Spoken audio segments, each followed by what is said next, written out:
Hello Ace family. Today we're going to start an introduction to go over paint and everything we need to know. We're going to split this up into multiple videos so that it's a little bit easier to digest.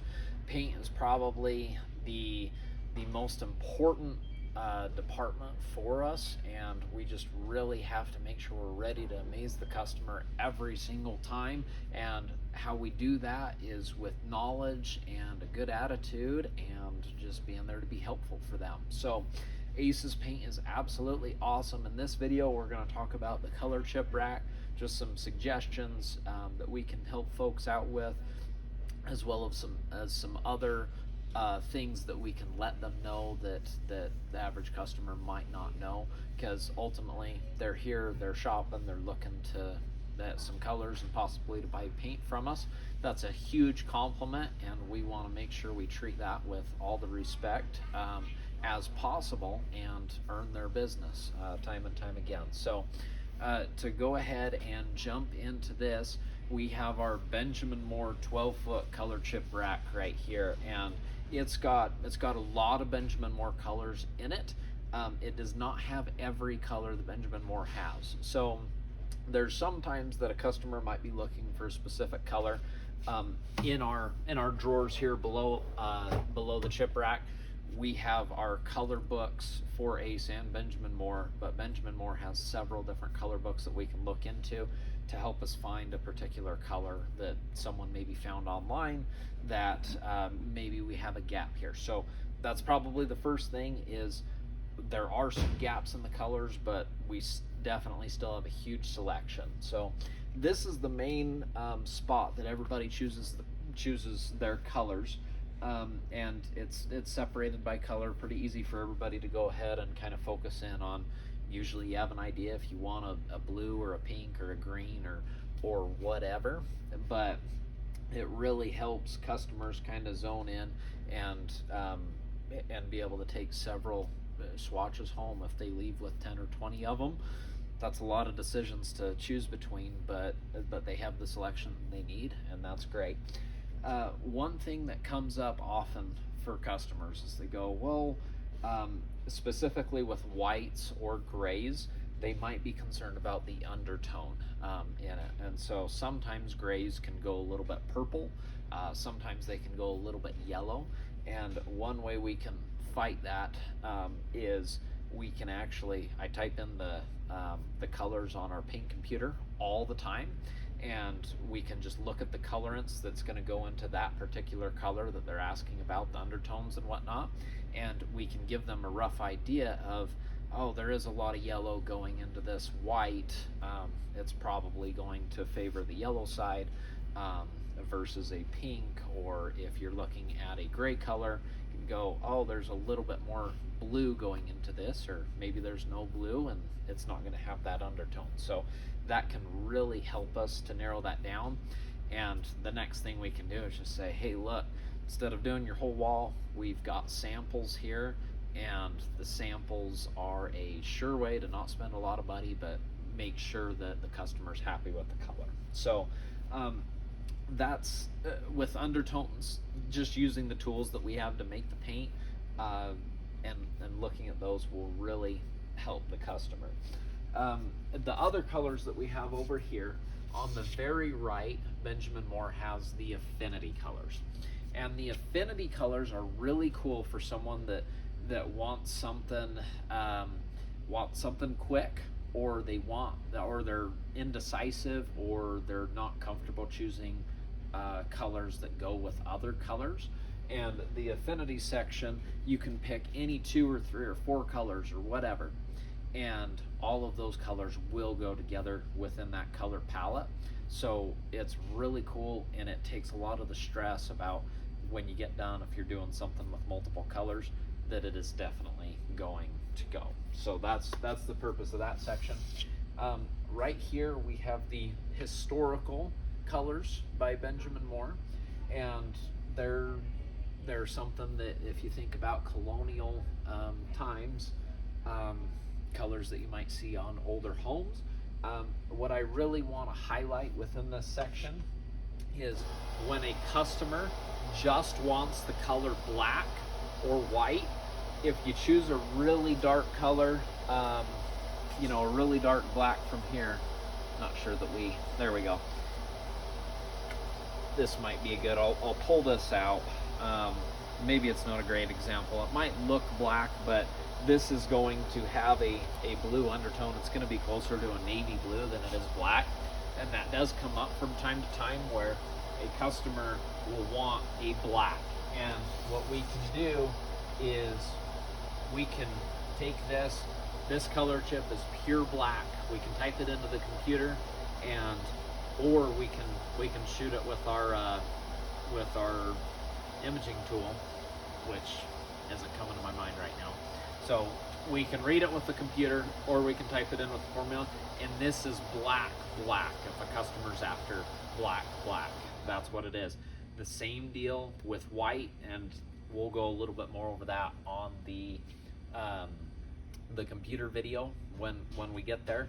But if a customer wants white, no undertones, we've got that too. So just that color chip that we use for our store is right there in the historical collection. Next thing, the off-whites right here. The top is kind of favoring the gray side of whites that a lot of times a customer doesn't want white because it's really hard on the eyes. And so if they're doing a blue, if they're doing a gray, a lot of times you can favor the gray side of things. If they're doing a red or an orange or a tan or whatever, you might favor the yellow side of things or the rosy side of things, which is on the bottom here. So just kind of have to talk it through with the customer, and if they're not sure on a color, you just want to really have a conversation with them. Where is this going? What bedroom? Is there natural light? Is it downstairs? Is it a ceiling?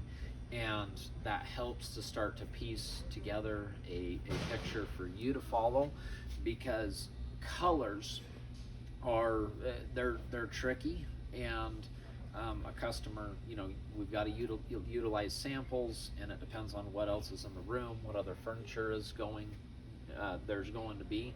But you can pull any one of these off-whites right here, and then you can pull our white color chip card here and compare them, and all of a sudden this color right here that looks white will look not white at all. It's going to look closer to the tan, it's going to look closer to the gray. And so that's just because you're comparing it against pure white. Most of the time customers don't have the pure white to compare it to, but you want an off-white so it's not quite so abrasive, it's not so bright on the eyes, and hopefully that's helpful on just utilizing the comparison. And if you are talking about a few different colors, just compare those chips and make sure that the customer's happy. Bend them, tear them, make sure that we get an accurate picture. Look at them indoors, look at them out in the sunshine, just to give you a few different angles with that. The next thing, the last thing on this section is we've got the color catalogs too. Those are fun to put in someone's hand, to be able to say, hey, you know, here, awesome, you're painting your kids' room. That's good. First catalog I've seen. Take this and put it in their hand. Have them take it. It gets them one step closer. It gets them.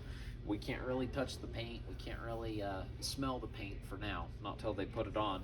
But when they hold the catalog in their hand, it's going the extra mile. It's involving one more sense rather than them hearing us just talk about it. They can fill the book and flip through it and have a lot more ideas. So utilize those. And then we've got the sheen explanation right here. So sheen is how bright and shiny the paint is, starting at flat, going to a matte, eggshell, or low luster, pearl, the satin and soft gloss, semi-gloss, and the high gloss. When you lift up these displays, it'll tell you what products are available in that particular sheen. So it is kind of a cheat sheet, but hopefully you have that in the back of your head memorized anyway. A customer will ask you all the time when you're talking about them or talking to them, hey, what sheen should I use? And the thing is, the last 5 to 10 years, paint technology has come a long ways. The paint is super high quality, very easy to use, cleans very well.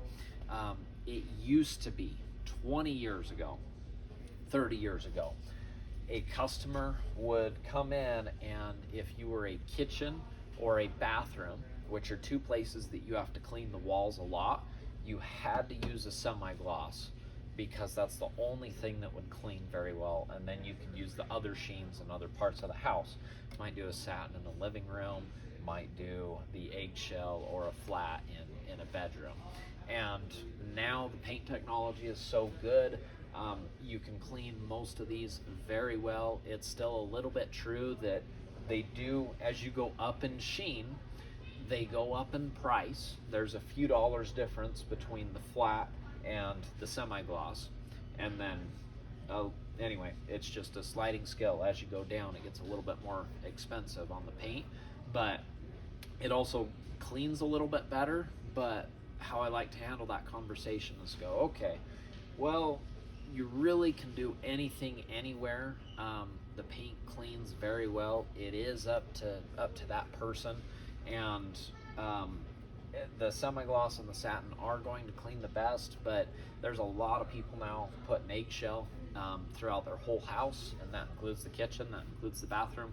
And as long as you buy a quality paint, that's going to clean up just fine too. So it truly is up to them. They don't need to worry about that nearly as much as it was in the past, especially talking 20 or 30 years ago. So what I actually would tell them to handle that conversation is, eggshell, satin, semi-gloss, they're real popular for kitchen, for bathroom, for a living room, for hallways. And then you're talking a matte, eggshell, pearl, more for a bedroom or ceiling. But there's not a good answer. We really can do whatever a customer wants it, because the paint is so versatile and good. Just want to sit back and make sure that I remembered everything that I wanted to go over. So one more thing here. So the flat and matte, there's not a lot of difference between the two of these. Basically, the flat or old-time matte is going to be as flat as you can get, and then the matte it's a hair shinier, but it'll clean a little bit better than a flat matte. So our Benjamin Moore rep, who's awesome, we can call him anytime, he says that the matte is basically a cleanable flat is the distinction between the two. So hopefully that gives you a little bit more feedback. We'll definitely have them in and have them show you some of this stuff in person. But now I want to kind of bring this all together that we went over, and how that conversation should actually go as we're helping somebody.